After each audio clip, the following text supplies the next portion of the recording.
Hello, everyone, and welcome to the next lesson in the pre-intermediate class.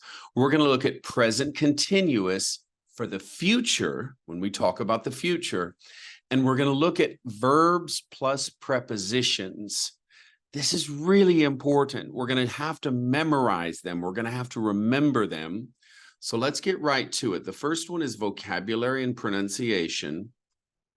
Verbs plus prepositions and linking. So look at the two extract. Here we go.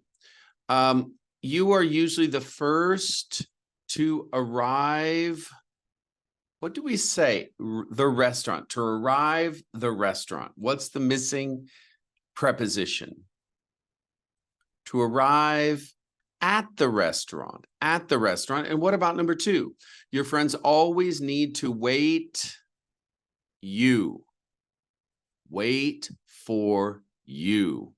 All right, that's what we're going to look at right now in the vocabulary. We've got it right here. Verbs and prepositions. We've got these are all prepositions, just so you know, these are all called prepositions. I arrived in Paris on Friday.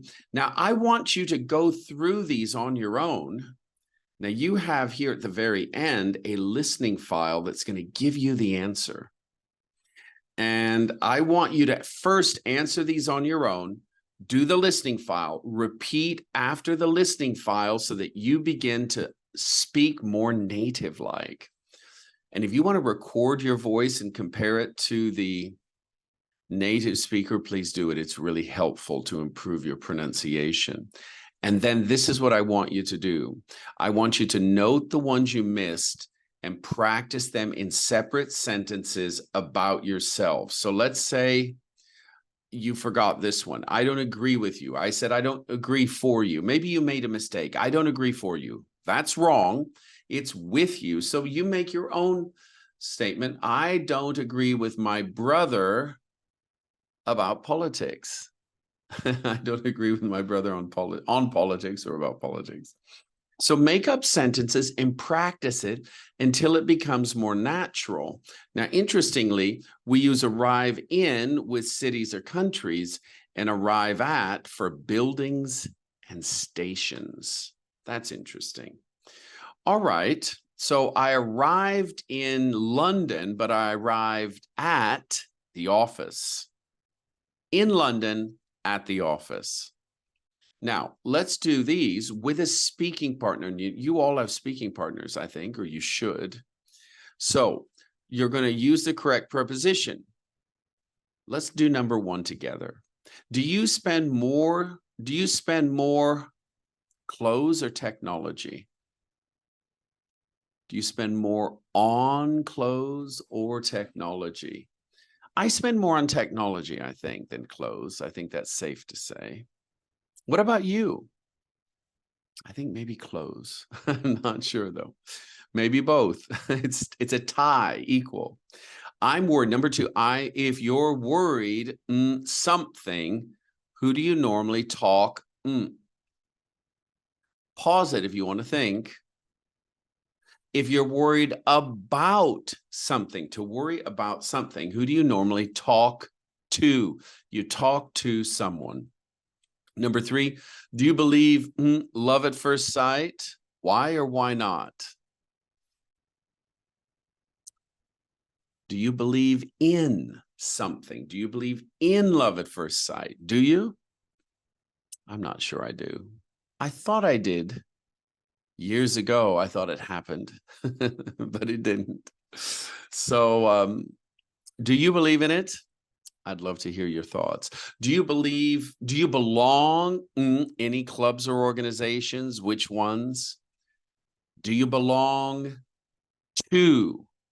So which clubs do you belong to? Number five, and you can talk about these with your speaking partner. Number five, or in the live, how long are you prepared to wait, friends, when you've arranged to meet? That's a good question. How long are you prepared to wait for friends? For friends. I think for friends, you wait longer. If you don't know them well, you don't wait as long. If it's an important business meeting, even if you don't know them, you probably wait. Finally, number 6, who do you think should pay the meal on a first date? To pay for someone or something. Who should pay for that meal? Let's talk about that. All right, let's move on. We're going to now look at the next page, grammar, present continuous. You're going to do this exercise on your own. And let's go right down to 3B. Excuse me, 3B is right here. Whoa.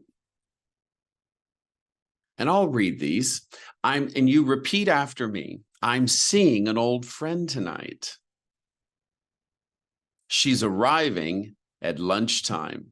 These are present continuous, but it's in the future. Lunchtime is later. Tonight is in the evening.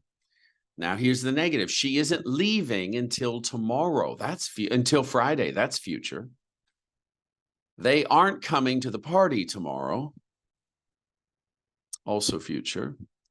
What are you doing this evening? That's a question that talks about a later hour in the day. Is he meeting us at the restaurant later? So these are present continuous discussing the past, not what you're doing now, but what you're about to be doing. So we can say we use it. Now, this is important for plans. Look at this right here. For plans we have made at a fixed time or place in the future. So it's a plan with a place or a time. I'm planning to meet him in the evening. I'm planning to meet him at Starbucks. So we have a fixed time or place. Now, this is interesting. Be going to or present continuous.